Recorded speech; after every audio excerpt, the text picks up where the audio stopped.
200 gram காணப்பயிரை நைட்டே நல்லா wash பண்ணி ஊற வச்சிடுறேங்க. இது வந்து ஒரு வெயிட் லாஸ் ரெசிபி தாங்க. காலையில் பார்த்தீங்கன்னா குக்கரில் 4 ஸ்பூன் வந்து கடலெண்ணெய் ஊற்றி கடுகு, உளுந்து, ஜீரகம், அதோட 2 துண்டு பட்டை, 2 கிராம்பு போட்டு தாளிச்சிட்டு பெரிய வெங்காயம் 4 வெங்காயத்தை சின்ன சின்னதாக நறுக்கி போட்டு வதக்குங்க. அது கூட 20 சின்ன வெங்காயம் முழுசாகவே சேர்க்குறேன்.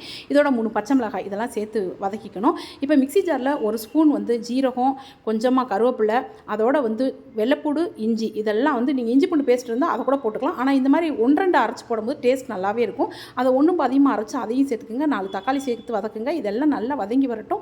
அதோட கருவேப்பிலை, மல்லி எல்லாம் சேர்த்துக்கிட்டு 2 ஸ்பூன் சாம்பார் தூள், 1 ஸ்பூன் கறி மசாலா சேர்த்துக்கங்க. இப்போ கொள்ள 3 விசில் வச்சு எடுத்திருக்கேன். அந்த தண்ணியவே நீங்கள் வந்து இந்த சாப்பாட்டுக்கு சேர்த்துக்கங்க. இப்போ நான் 1 டம்ளருக்கு 2 டம்ளர் வச்சு உப்பும் போட்டு மஞ்சத்தூள் 1/2 ஸ்பூன் போட்டு நல்லா கொதிக்க விட்டு அரிசி, அந்த கொள்ளு பயிர் அதாவது காணப்பயிர் அதையும் சேர்த்து நல்லா கிண்டி 2 விசில் வச்சு எடுத்துட்டேங்க.